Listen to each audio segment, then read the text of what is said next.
Hare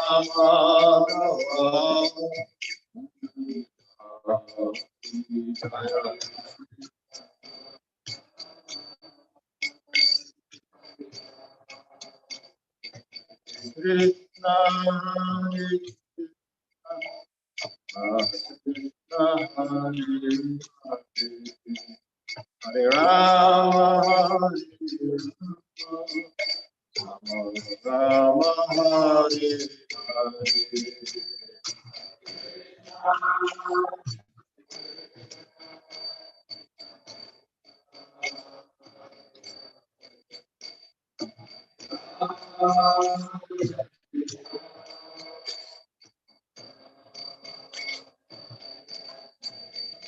Hare Hare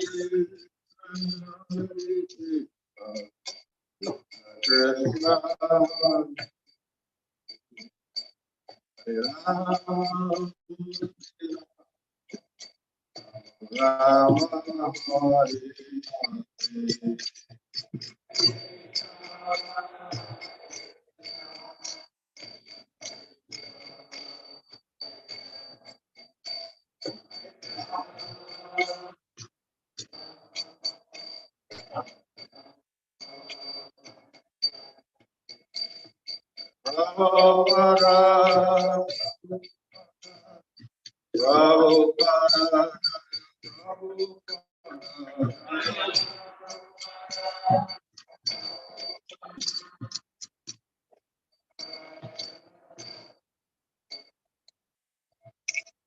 Prabhupada,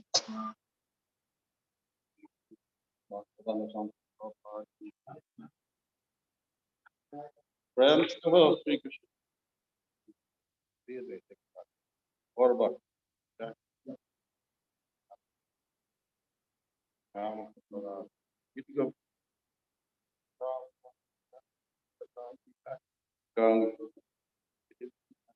Ananda Koti Vaishnava Vrinda, Ananda Koti. Oh,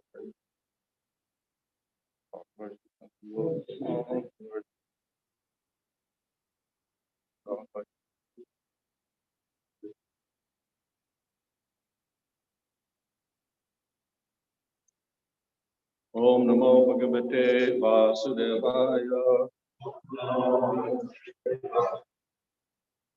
Om Namo Bhagavate Vasudevaya. Om Namo Bhagavate Vasudevaya.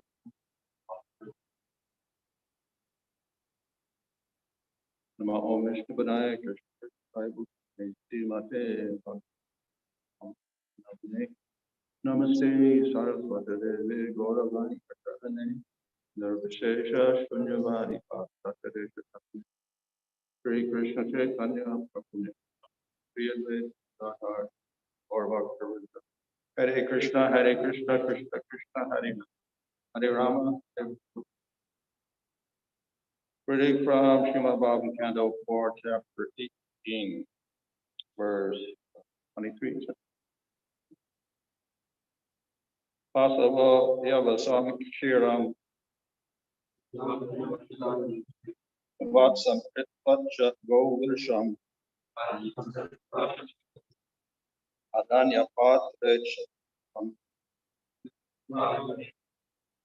Urganrena Cha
Also, cattle, Yavasam, green grass, shiram, milk, butts, calf, pitla, making,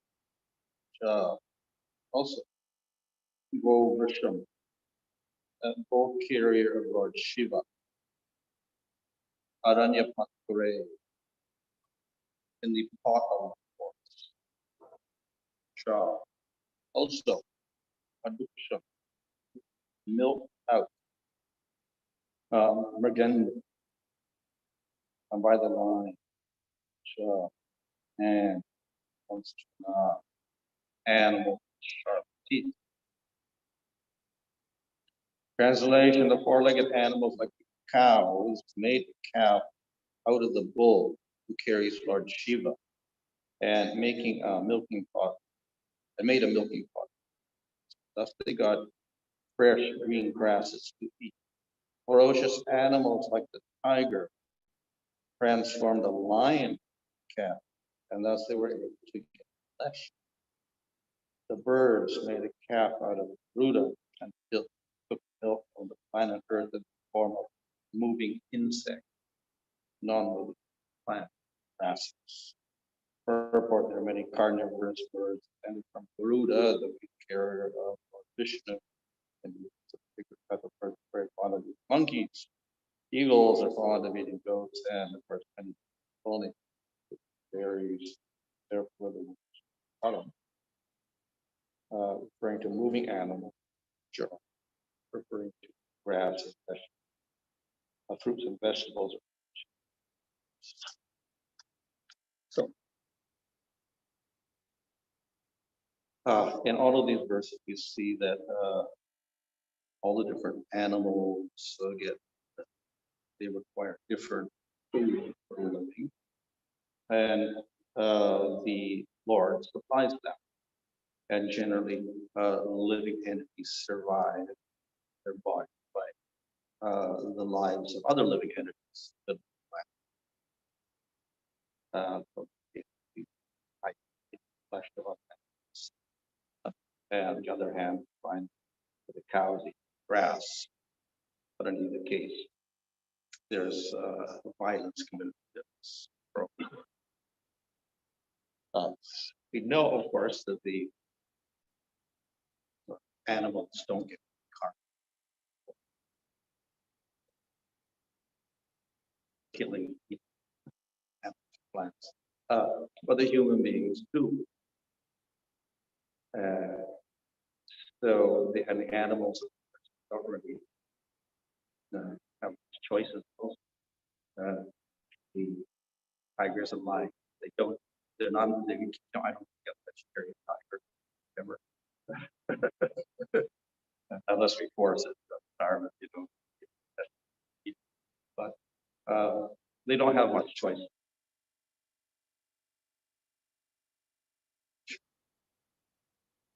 But they also don't overeat. The human being is such, he has a lot of choice. And for certain things, they have certain things. So up the birds in the north, choice that there's vegetarian. So they have to survive on, non-vegetarian foods. Other places, they do have a choice.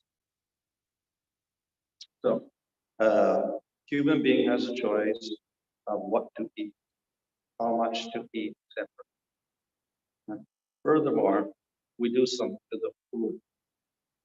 We start cooking it and decorating it, doing all sorts of things with the food, which animals don't do.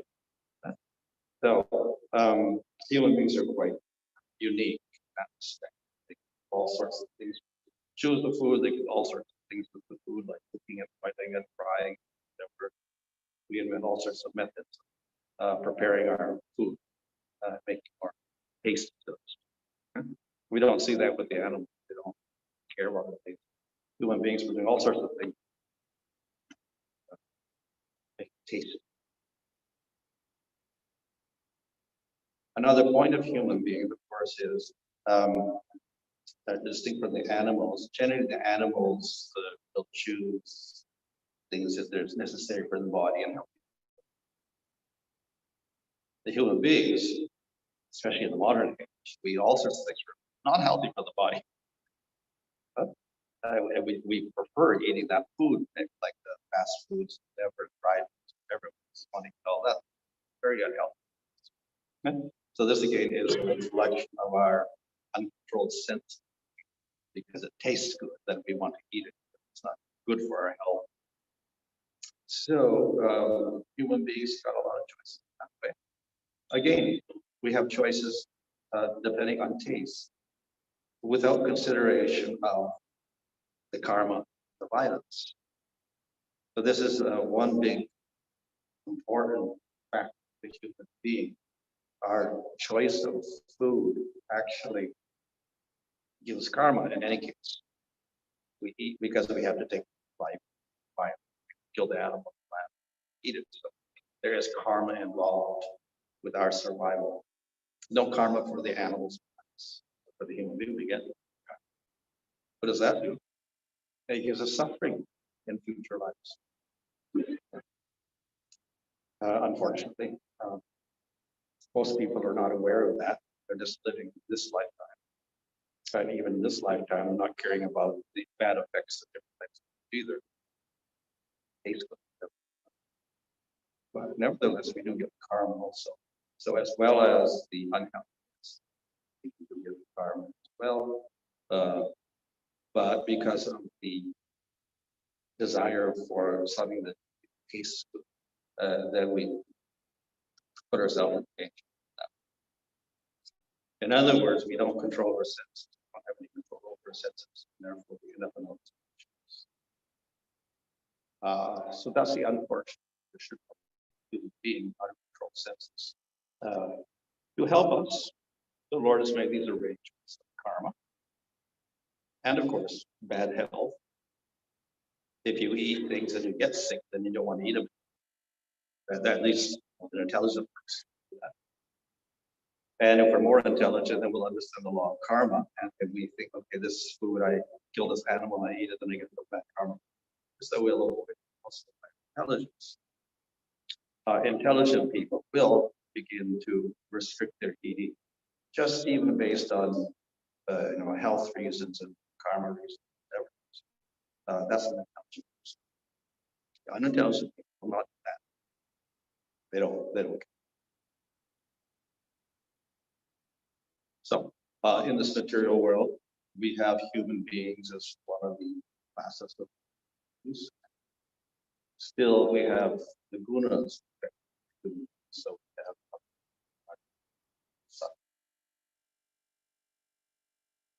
those in Raja Tamagud have very little control over the senses. They're more likely to eat anything and even this unhealthy, get all the bad karma.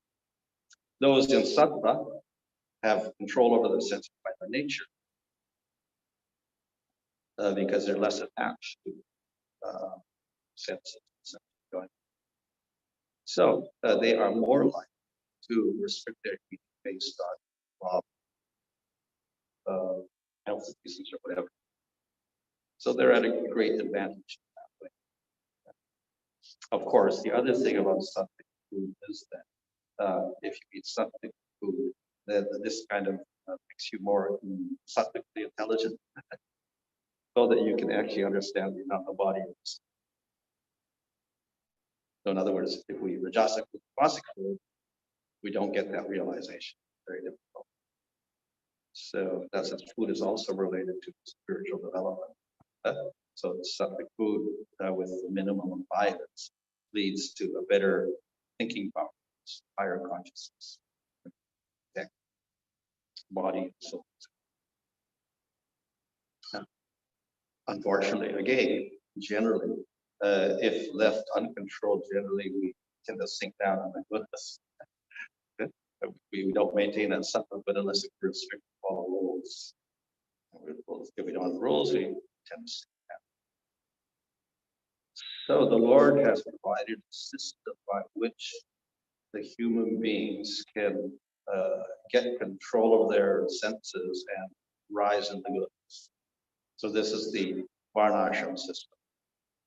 So we got rules for Sudras and Tamaga, we got rules for Vaishyas and Tamaga and Rajagun, rules for Kshatriyas and Rajagun, Sattvagun, and we got rules for Brahmanas and Sattvagun. And they follow those rules, then they get sense control, in different degrees, of course.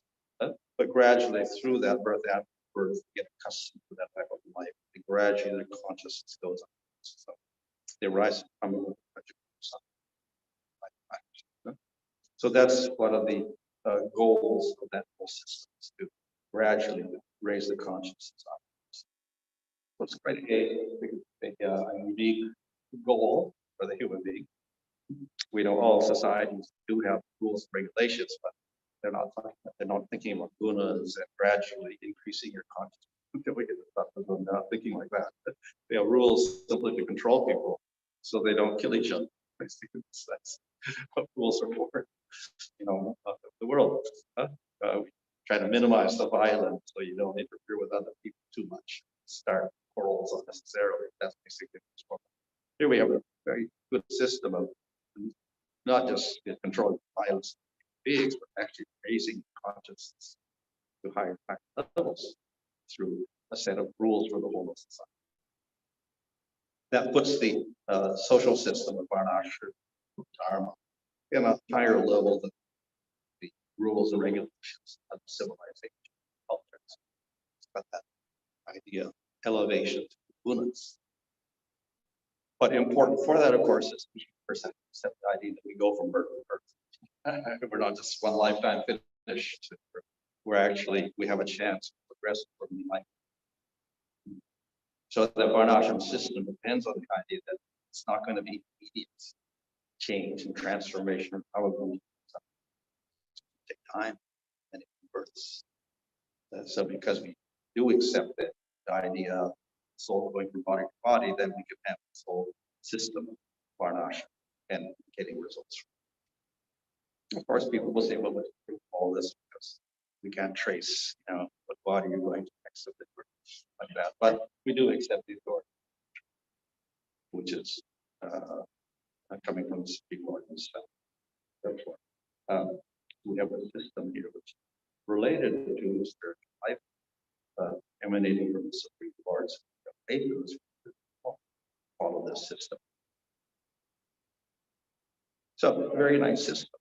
But of course, Bhagavatam also says that the whole essence of Varnashram ultimately is to worship Vishnu. But it's a little bit indirect. The media will start putting you up, raising you upwards. But then when you get to Sattva, who's in charge of Sattva? That's Vishnu. So then you're more likely, as you rise in the gunas, to start worshiping Vishnu as the goal of your life. So therefore, there's some inbuilt type of worship there, which directs us towards the worship, finally, the worship of Vishnu. So, nevertheless, the system is basically to get you up to Sattva, and Sattva is part of the material growth. So it's not a perfect system. And part of the code is very specific. That's me. So basically, it's the artha, which means your bare necessities, dharma, moral rules of sense control, and kama, limited, extra, beyond surprise, little enjoyment beyond surprise, kama. So you're allowed that enjoyment, not too much that karma. So this is with the Varnashram system.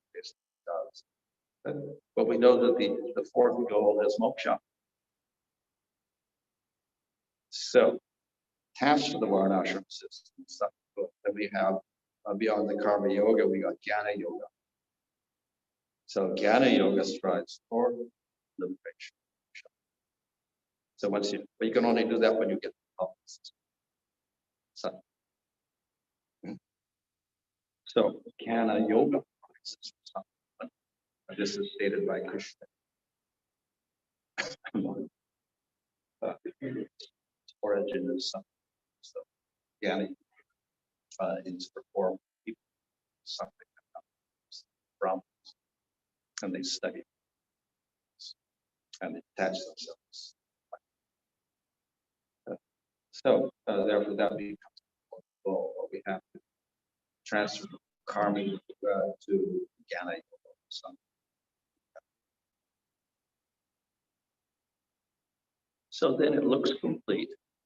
The system looks very complete because we know like at a material world, we should say everything is temporary. So no liberation from the material world. That is one step higher than simply staying in the world.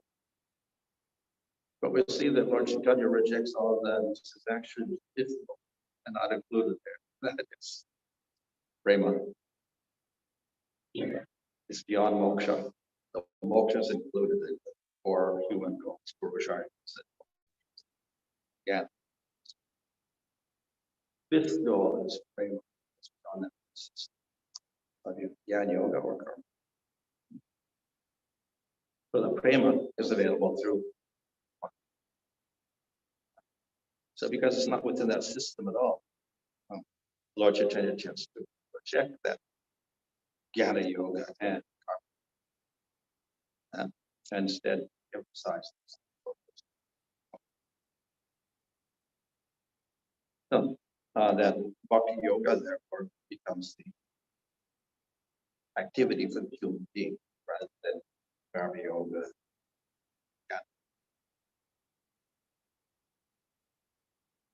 We do have a problem first because if Bhakti Yoga is the highest, then we go through this whole Jnana Yoga. But then we can qualify. So the question arises, well, Bhakti Yoga is the top. So then it's the rarest. The top is Brahma. What happens to people at the bottom that never get Bhakti Yoga? Very few people get there. So the answer to that is no. Everybody can practice Bhakti Yoga. The people at the bottom can practice Bhakti Yoga. The Sudras can practice Bhakti Yoga. And even if you're not a Sudra, you're a Malansha, Chandala, outside the Varnashrams, practice Bhakti Yoga. But then the question, well, you can practice, but you're not going to get there. But no, Krishna says, no, you get the same goal. Inside the Varnashrams, outside the Varnashrams. Varna, no Varna, ashram, no ashram. You practice bhakti, you get the same goal. So it's not that you get inferior result if you start as a Sudra or as a Manchar. Get the same goal. So bhakti is therefore very special. It's not like the other three qualified Sudra. Except according to Buddha. In fact, the reason for this is that whereas Karma Yoga is basically arises from logic, and Jnana Yoga arises from Bhakti Yoga does not arise from anyone. It's not part of the material world, it's part of Krishna. So Bhakti Yoga actually arises from Krishna and its internal energy, not the external. Bahira Shakti, external energy, Prakriti, Lunas, that's Karma Yoga, Jnana Yoga. Bhakti arises from internal energy, Antaranga Shakti, Chit Shakti, Srup Shakti, Krishna. Which is spiritual in the spiritual world. So it's quite different from the processes. We put it at the top for people to follow, but it's not part of material world actually, to be honest. But because it is part of Krishna's Shakti, internal Shakti, its qualifications quite different. The qualification does not depend on where you're living. Yeah, Jnana Yoga depends on being something. And Karma Yoga depends on being something. But Bhakti Yoga has no dependence on itself. So then, what does it depend on? Spiritual life, spiritual, whatever. So we call that faith. Faith is the qualification, but faith does not arise from gunas, because faith also is a transcendental. But the faith originates where? In the jiva. But the jiva may be Tamaga, Rajaguna, or Sattva. So how is that faith going to rise, which is unmaterial in the Tamaga jiva, a human being? How will it arise, that faith? And we could say, well, it's more likely to arise in the Sattva. Like Brahmana, it's got purified of the lower gunas here, so therefore he's more likely to be a Supreme Lord, because Vishnu is trying to Sattva. It's a reasonable answer. And true, many people who are Sattva get attracted to Vishnu, but then we see some people who are attracted to Shiva or whatever else, Krishna Devatas. In fact, Krishna Bhagavad says, people in the mode of Buddhists worship Devatas.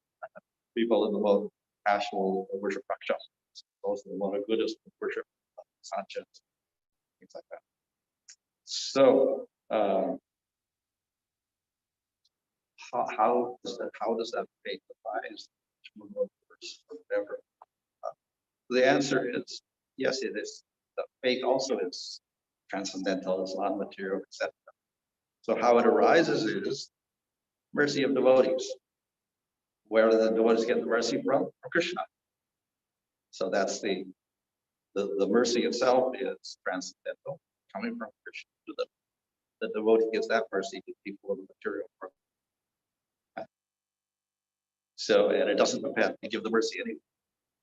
You give the mercy to a Tamagan person, it doesn't matter. Sometimes you give the Sattva person, he doesn't become a devotee.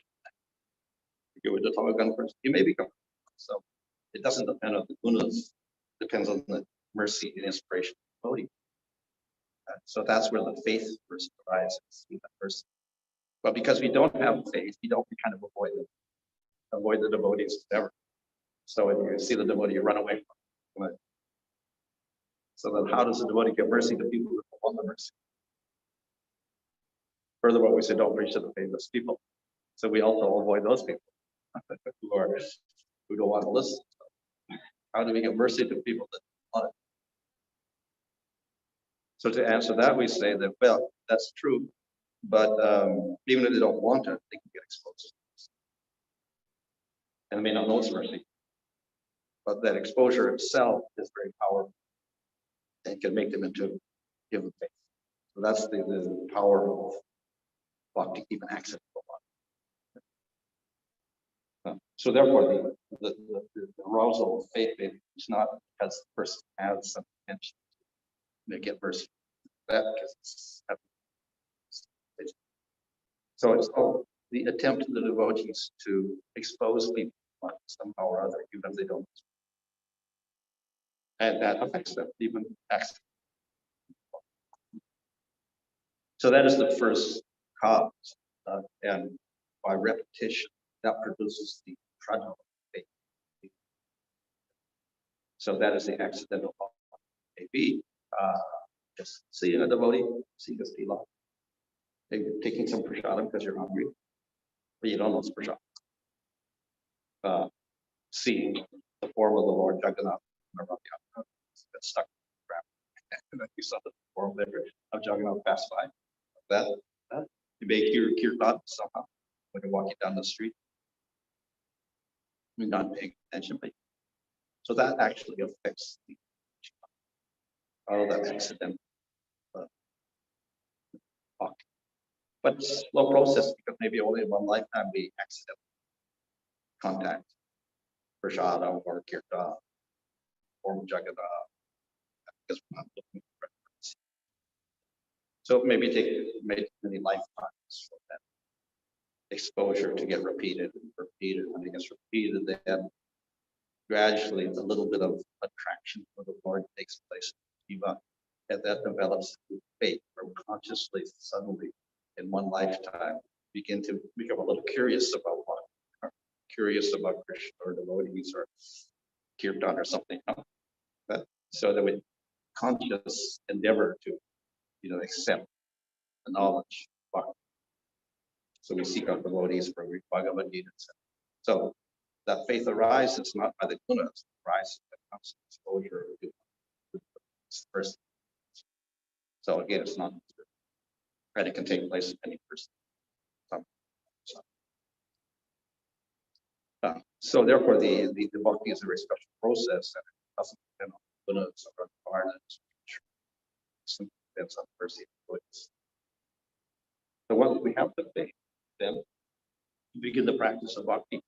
So the practice of bhakti is very interesting because in the Bhagavatam, for the third canto there, it is stated that just purely chanting the Lord's name once is enough to take the chandala from his bad karma, tamas, birth above the Brahma. Just by chanting once, he surpassed the whole varnashram system. He's qualified to do whatever the Brahma can do. He's actually more qualified because he's a boy. So that is the power of bhakti, to transform a person out of his position of being most classic, transcendental pseudo-sattva. So in this way, the devotees are very special. All the other worlds. We have that karma yoga system, that, but then we have a quicker process. And that is, instead of taking many, many lifetimes, making it a feeding of the body. So if we simply get faith at any stage of practice, there's a much quicker process. So that is actually the whole purpose of Bhagavad. Go beyond all these other processes. Karma, Jnana Yoga, simply process.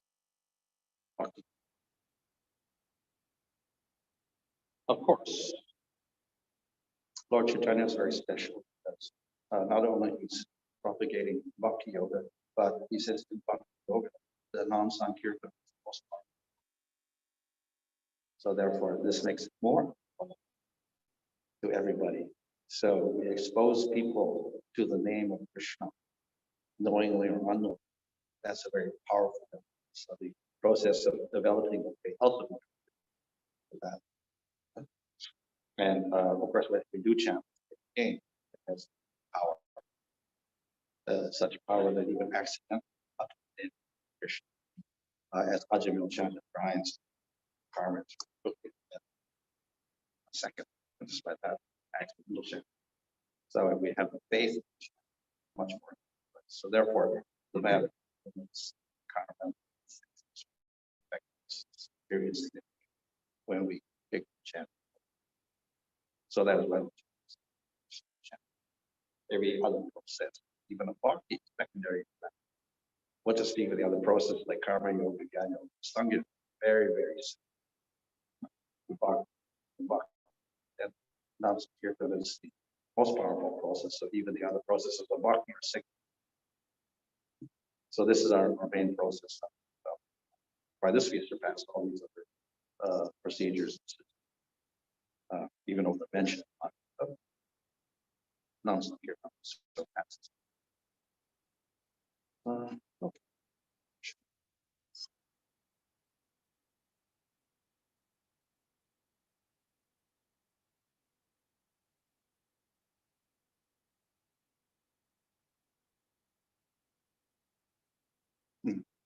Well, he did and he didn't in one sense. Of course, because it is there in the, Bhagavatam, we have whole sections, third canto and 11th canto dedicated to explain this. But if we look carefully, then he's also got a whole section on Jnana Yoga and Asanga Yoga also. The Kapila states this, Krishna to Uddhava, giving all these instructions. So was there. But of course, then maybe the more particular reason, Prabhupada did mention that in several places, Varnashram. However, if we look closely at Varnashram, exceptional, and if we look at how Bhaktivinoda Thakur and Bhaktisiddhanta Saraswati also thought that it's not actually the same Varnashram system of one, it's quite different. So we call it the Daiva Varnashram system. We could say about the transcendental Varnashram. Like I said, the Varnashram system is dealing with people in the modes of nature. So it's Daiva, it's a little bit different. That approach is much different. So one of the big differences, say, is there's very little emphasis on birth for the Varnas, whereas that's quite prominent in very Bhanu type of Varnashram system for most of the life.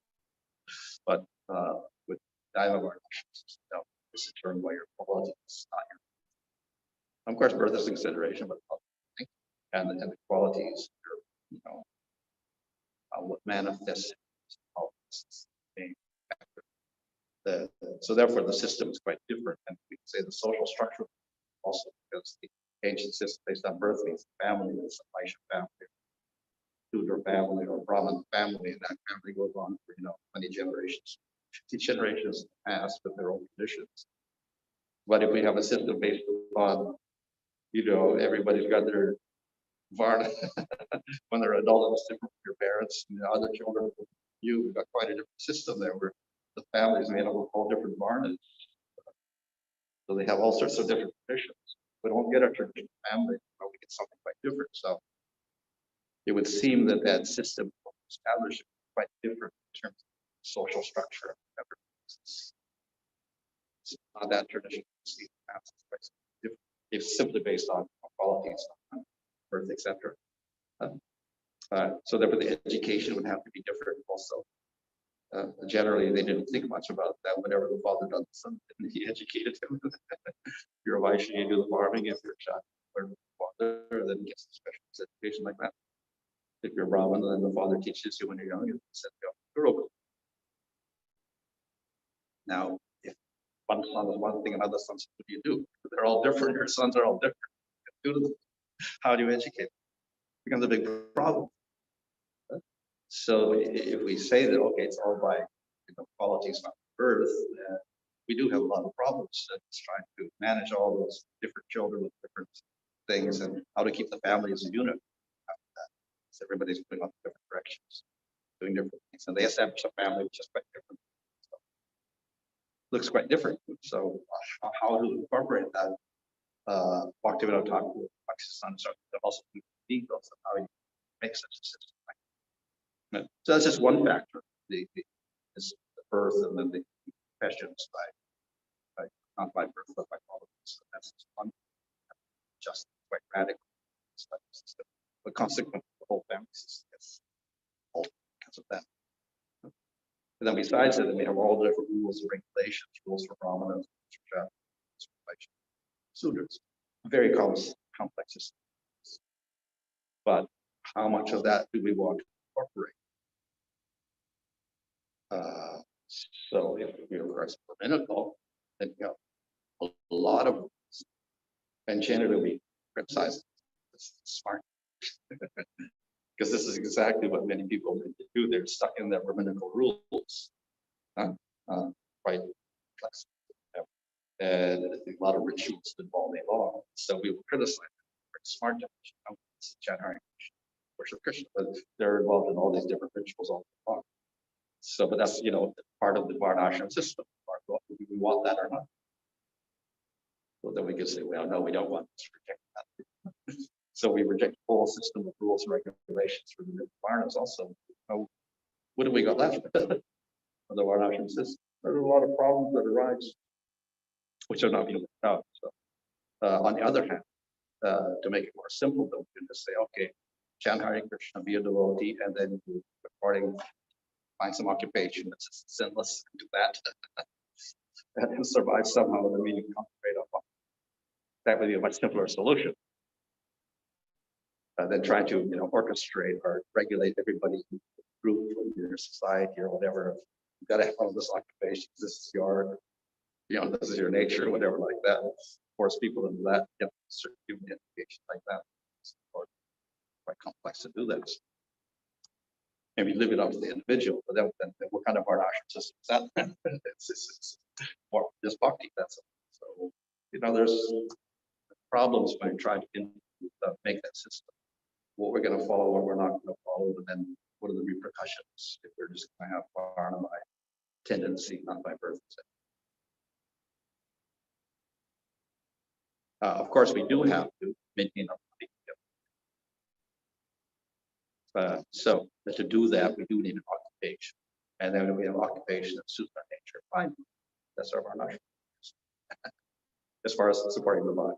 And then as for rules and regulations, we follow the rules of bhakti for regular principles and January. That would make it very simple. Maybe that's our Dharma varna, which doesn't require too much effort. Whenever try to take that old system and try to incorporate it, we get a lot of problems.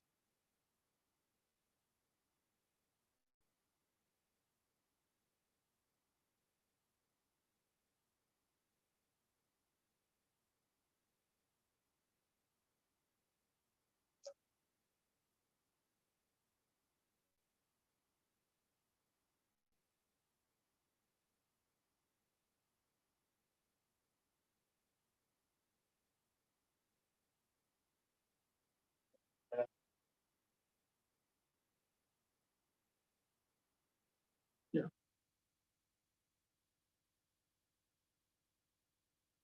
Well, obviously, people, if they have an occupation that suits their nature, it's better than something that doesn't suit their nature, they get frustrated. So that's good. So if they find an occupation that suits their nature, they're more likely to succeed in the occupation, be able to support themselves. But then again, many people don't know what their nature is, and they have to struggle with that. I don't know what I want to do. I don't know what my nature is. So, of course, there are other methods of finding out nature. Things psychological tests. In a lot of world, you find something that way. But aptitude tests, maybe. But then you can use astrology also. None of these methods are foolproof. The psychological tests or the aptitude test may not be foolproof either. So you could try astrology, it may not be foolproof either, but it's one method you can try. Determine your, especially over time, your nature may also preference change.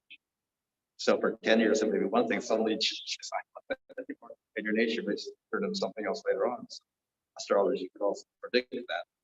Okay, now for 20 years, you're going to be this, after that, you're going to change, and you're going to give that more interest in something else. They could be helpful way to prepare for that.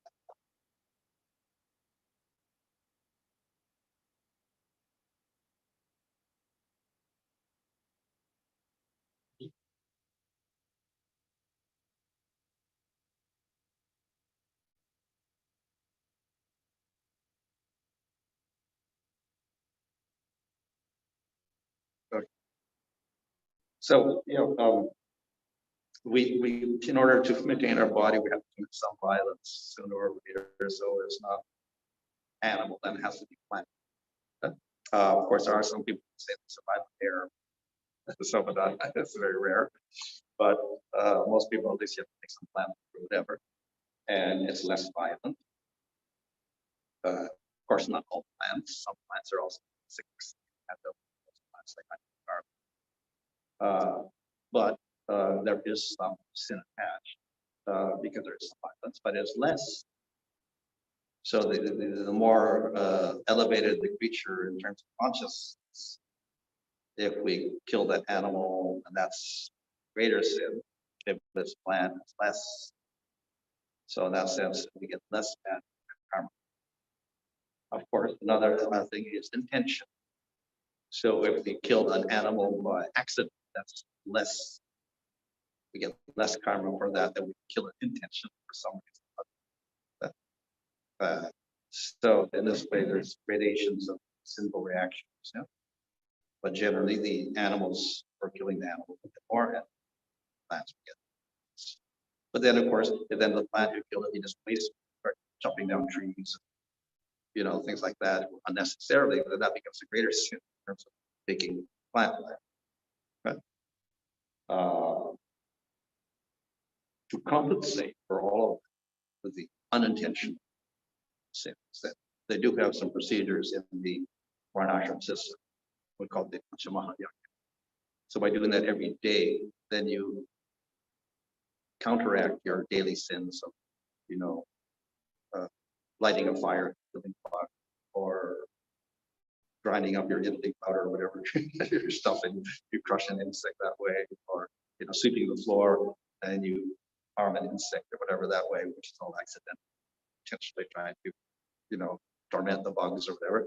But all of that accidental, you know, karma that we're getting, you get absolved of that by doing the Panchamahayaga every day, which involves tarpanas, so worshiping rishis, sages, all that, worship, reciting the Vedas, worshiping devatas or Supreme Lord, giving food to animals, and welcoming guests in the house, service to humanity.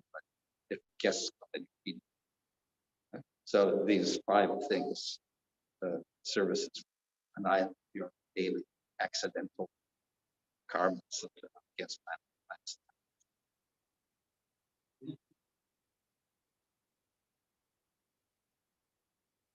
Well, if you're not killing the plant, yeah. Of course, you're disturbing them a little bit. There may be a bug on the plant.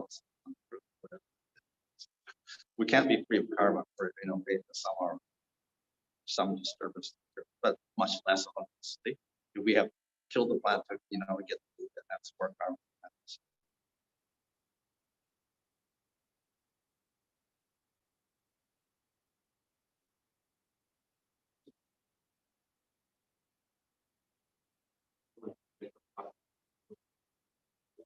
Yeah.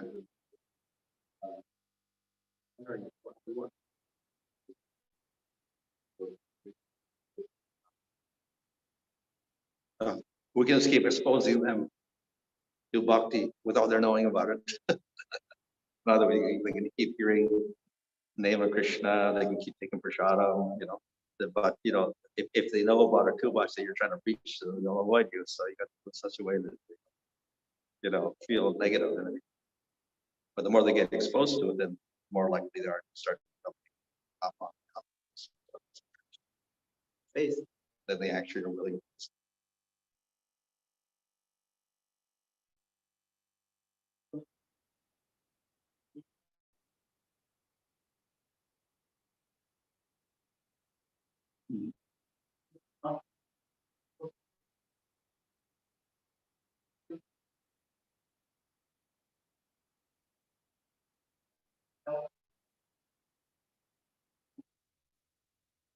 One will not receive by taking them as non-different.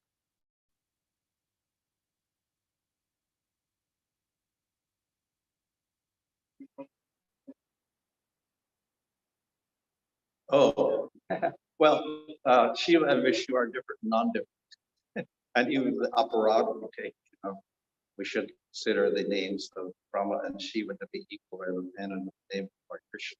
You could take the Sanskrit, it be the other way around, which is Vishnu Chakravarti takes it the other way around. You shouldn't see them as different, not the same. So in other words, obviously, we do know there's difference in the sense that the qualities manifested in Shiva are less than those of Vishnu. Have like 55 qualities for Shiva, Vishnu 60, so we shouldn't say they're the same because of that. But then Shiva also is not a jiva, so he's like a form of Vishnu that manifests less qualities. So he's simultaneously different, non-different. So we shouldn't obviously say that they are exactly the same. So if we do, then that's kind of fits. Say Shiva is greater, or he is, you know, got 60 qualities, but that's. But then if we say he is different, I guess another offense because he actually is another form of Vishnu. So we can't say that, you know, Trimadev is not God because he's got less qualities of Krishna. That's an offense also. So say that the Shiva is not Vishnu. Okay, that's a little bit of offense too. So it's a little bit of a delicate area. He's different, non-different.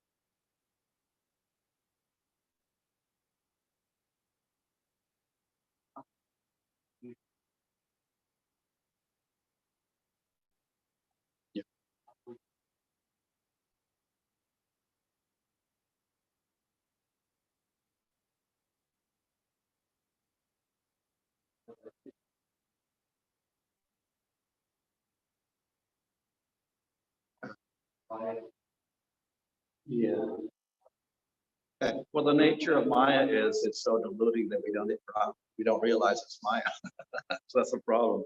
So when we are afflicted, we don't realize it's a problem. Only afterwards, when we see the effects, then we can understand.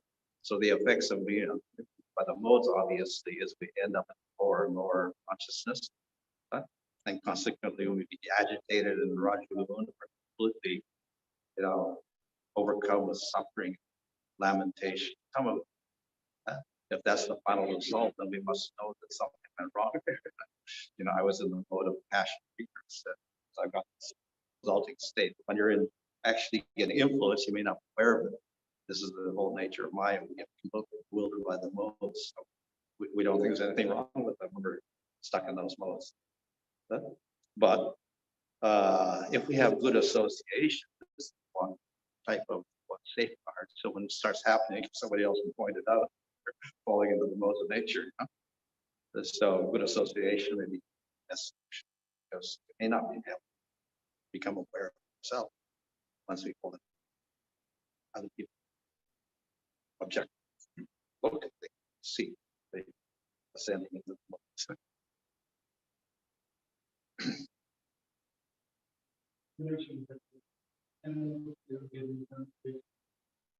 Yeah. They get the results of our karma as a human being, but they don't create karmas. Like the tiger kills a deer, he doesn't get any karma.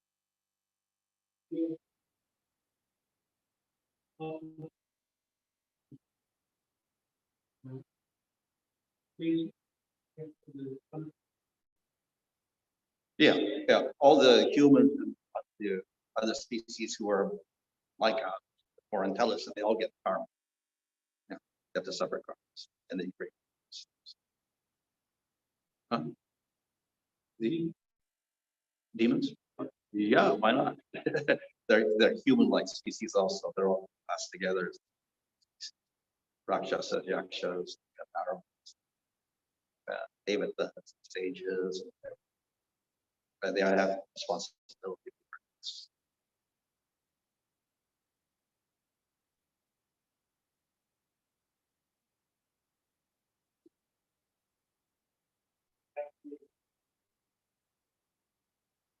Why?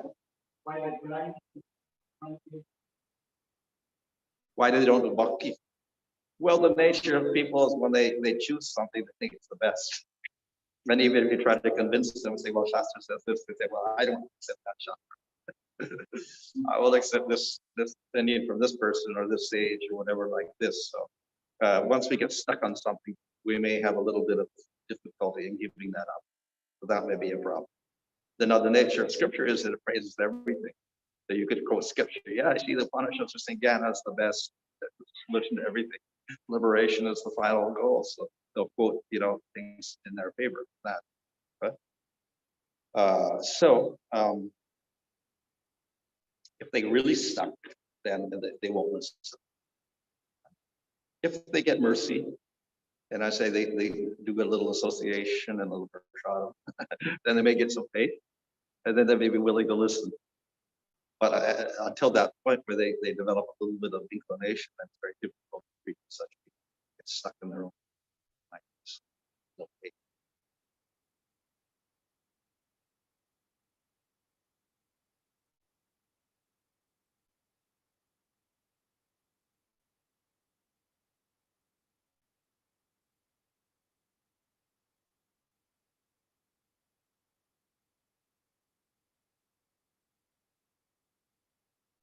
Is it considered exaggeration? Yeah.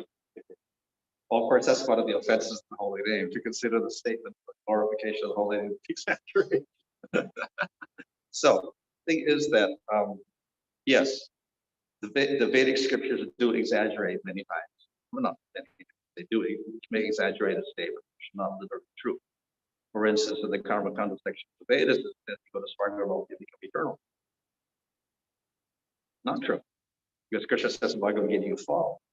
not eternal position, but nevertheless, Karmakanda is eternal because they want to encourage people to do that system.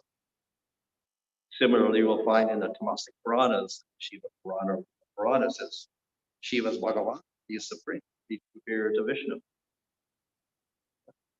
So again, it's a statement to give people in Tamagun faith in Lord Shiva, so they'll worship him.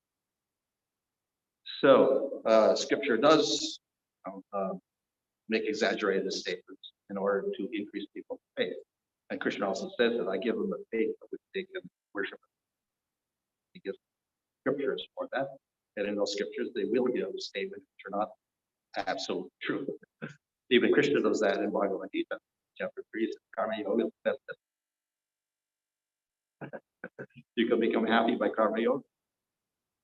Worship Devatas. But in chapter 9, he says the opposite. Worshippers of Devatas are foolish. The temporary results of things. So we get contradictory statements like that concerning Karma Yoga and Jnana Yoga and so on. When we come to Bhakti and particular holy name, we have maybe the same statement, maybe more strong statements, chant your holy name once, even accidentally, then all your comments free, it's a bunch of meal or whatever. Or maybe that's exaggeration also because, there's Karma Yoga statements which are exaggerated. But we'll never find contrary statements to them. And the statements are not just stated once, it's repeatedly stated in many places with many examples. And they're coming from the scriptures which are on the highest level, like Bhagavatam. Puranas like the Tamastic Puranas, Rasic Puranas make true statements, but they also make statements which are exaggerated to give people in Tamagun or Raj faith. So in terms of scriptural proof, then those scriptures which are on a higher level, like the Sattvic Puranas, they're stronger in their proof than the Rajasic, Tamasic Puranas. Because their tendency more there, the exaggerated statements. The proof from the Sattvic Purana, Bible, much stronger than the Puranas. So that's another point. Okay. So there is some confusion. So that's why we can't just take any statement we want in Vedic literature, quote it, because it may be exaggeration. So we have to have a broad view from the whole of a work like Bhagavad Gita, where finally we do get it. Just worship Krishna and give up everything. Or we have not one scripture, but many scriptures, many Puranas, many works, and see the final conclusion, get rid of all the contradictions, say the why they're saying this or whatever, get rid of the contradictions, come to one harmonious conclusion of that. So it's difficult for us. But the acharyas, that's why we have commentaries with acharyas. Sure, getting there.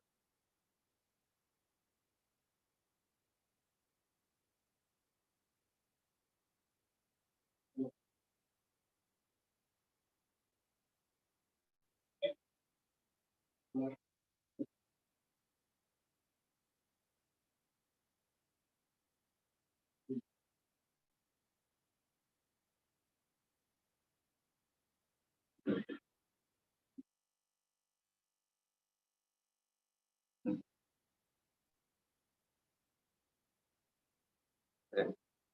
Well, yeah, we will, if you look at the Bhanu's Varnashram system there, it's only 4-legged principles. Well, Kshatriyas and the Vaishyas and Sudras don't really follow that. And that's it. Yeah.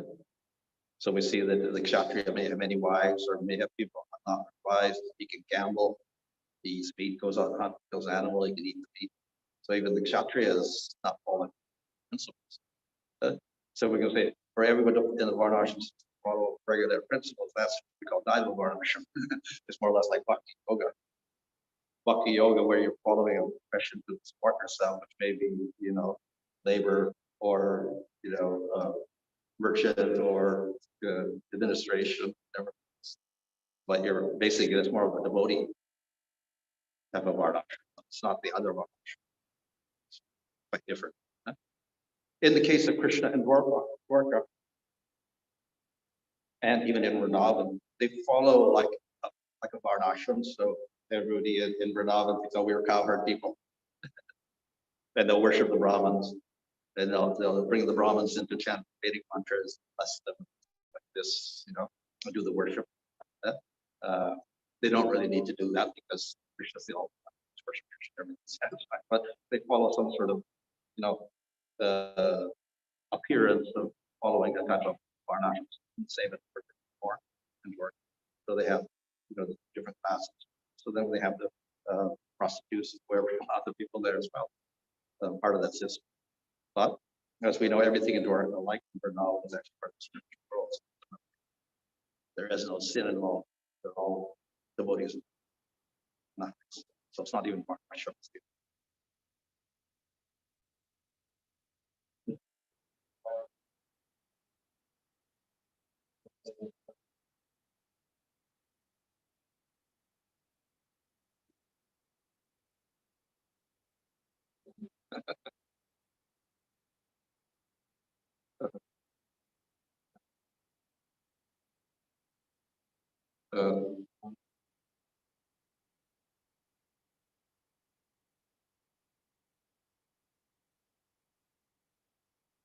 Yeah, you do all sorts of strange things as a result of, because we do have our own desires and we can use varnashram principles to support that. Also make some rules here or something there and do anything they want. So we have to be very careful. In other words, if we do establish varnashram, it has to be always very subservient to its rules. Otherwise, it's going to be different. Nothing that was envisaged by the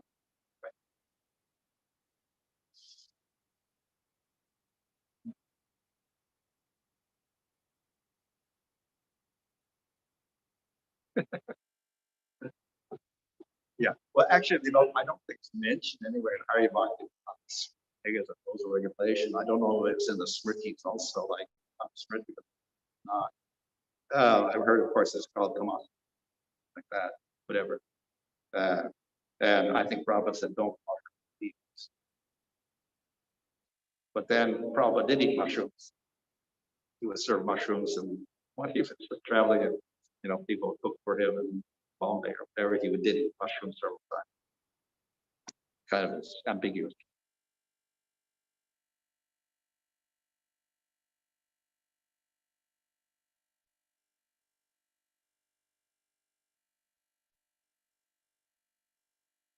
Yeah.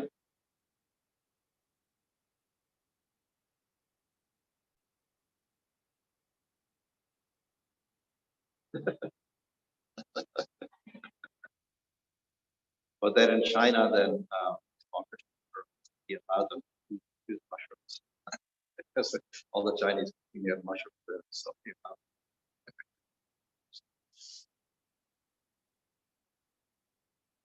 okay. Ready.